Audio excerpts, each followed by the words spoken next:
हुनरमंद माँ। मिस्टर शर्मा एक प्राइवेट कंपनी में जॉब करते थे और अपनी 16 साल की बेटी शालिनी और पत्नी के साथ बड़े आराम से उनकी जिंदगी गुजर रही थी। शर्मा जी की पत्नी हाउसवाइफ थी, लेकिन साथ ही साथ बहुत अच्छा खाना बनाती थी। उनके अंदर कुकिंग का हुनर था, लेकिन शर्मा जी को अपनी पत्नी के इस टैलेंट की जरा भी परवाह नहीं थी। एक दिन सुबह के वक्त, अरे भाई कहाँ हो? जल्दी चाय बनाकर लाओ, मुझे ऑफिस के लिए देर हो रही है। अभी लाती हूँ जी। आज देर हो गई, वो कल रात को जरा सोने में देर हो गई थी ना। शालिनी को चाउमीन बनाना सिखा रही थी। शालिनी के कॉलेज में कंपटीशन है।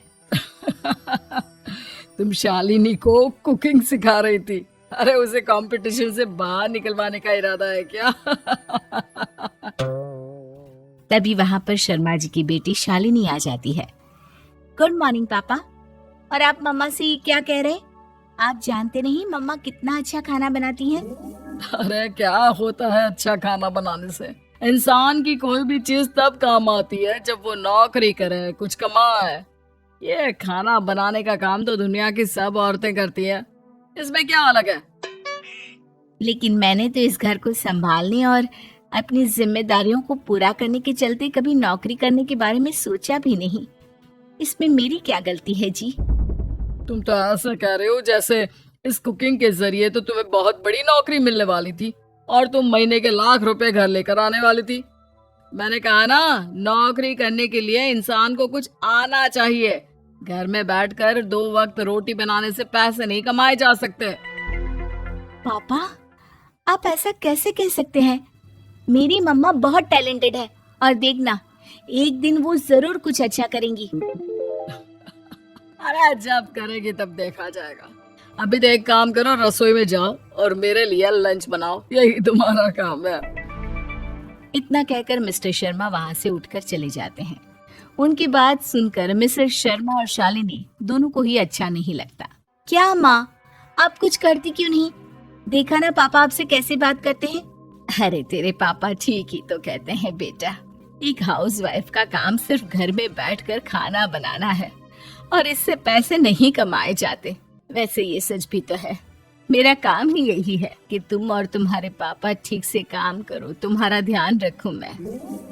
अच्छा अच्छा ठीक है माँ, तुम कुछ मत करो, लेकिन देखना एक दिन पापा को तुम पर गर्व होगा। अरे क्या कह रही है, मुझे कुछ समझ में नहीं आ रहा। आपको समझने की जरूरत नहीं है मम्मा। इतना कहकर शालिनी वहां से चली जाती है। कुछ दिन बाद जब शर्मा जी ऑफिस से लौट कर आए तो काफी परेशान लग रहे थे। क्या हुआ जी, सब ठीक तो है ना? आप इतने परेशान क्यों लग रहे हैं? अब क्या बताऊं, कोरोना की वजह से ऑफिस में कॉस्ट कटिंग चल रही है और मेरी नौकरी भी चली गई। हाँ, ये आप क्या कह रहे हैं जी? सच कह रहा हूँ, आज ही नोटिस मिला है। बॉस ने कहा कोई नई नौकरी ढूंढ लो। अब क्या होगा? होना क्या है, तुमने तो कभी कोई काम करने की कोशिश ही नहीं की। अगर तुम्हारी कोई नौकरी होती तो कुछ दिन का काम तो चल जाता। अब मैं अकेला कहाँ तक कमाऊं और तुम सबका ख्याल रखूं? आप क्यों मुझसे बार बार ये सब कहते हैं? आप जानते हैं ना, घर की जिम्मेदारियों को संभालने के चक्कर में ही मैंने कभी नौकरी करने के बारे में नहीं सोचा। तो कुछ और कर लेती, बच्चों को ट्यूशन पढ़ा लेती। अब ऐसी स्थिति में कुछ दिन ही सही घर का खर्चा निकल तो जाता। शालिनी भी कॉलेज में पढ़ती है, उसकी भी पढ़ाई के पूरे खर्चे हैं। अगर मुझे नौकरी नहीं मिली तो कैसे काम चलेगा?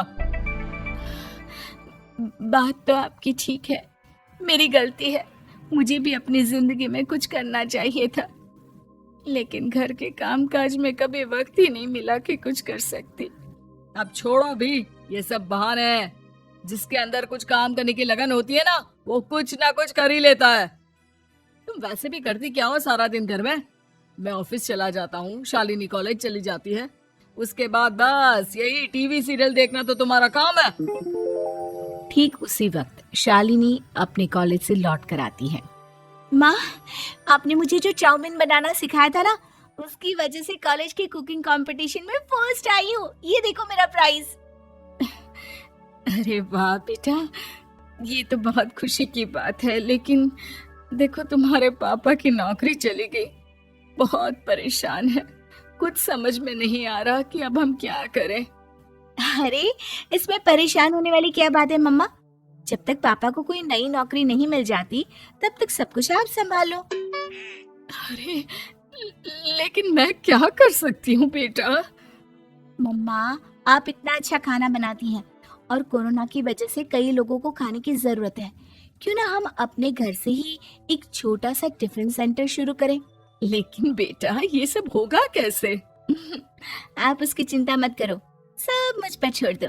सोशल मीडिया है ना, मैं उसके जरिए आपके टिफिन सेंटर का प्रमोशन करूंगी। मुझे तो लगता नहीं कि कुछ होने वाला है। ठीक है, तुम दोनों कोशिश करना चाहती हो तो कर लो।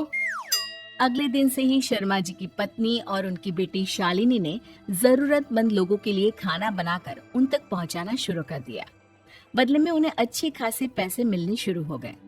शालिनी अपने सोशल मीडिया पर अपनी माँ के टिफिन सेंटर का प्रमोशन करने लगी और देखते ही देखते काफी सारे ऑर्डर उन्हें मिलने लगे। फिर एक दिन शाम को, देखिए पापा, ये है मम्मा की पहली कमाई, पूरे 10,000 रुपए मम्मा ने अपने टिफिन सेंटर से कमाए हैं। क्या कह रही हो शालिनी?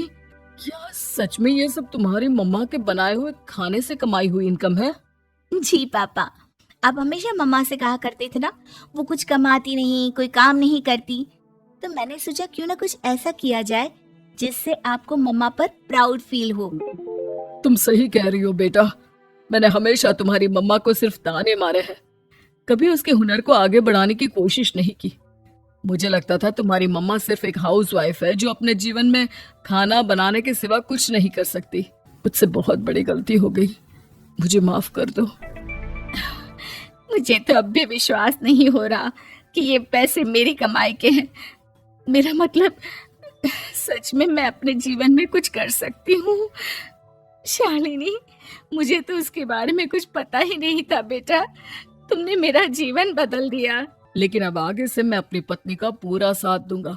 मुझे अपनी गलती समझ में आ गई है। मैंने हमेशा तुम्हें ताने मारे और किसी लायक नहीं समझा, लेकिन अब समझ गया हूँ कि अगर तुम चाहो तो तुम कुछ भी कर सकती हो। मेरी नौकरी चली गई और तुमने घर के खर्चे कितनी अच्छी तरह संभाल लिए। मुझे माफ कर दो।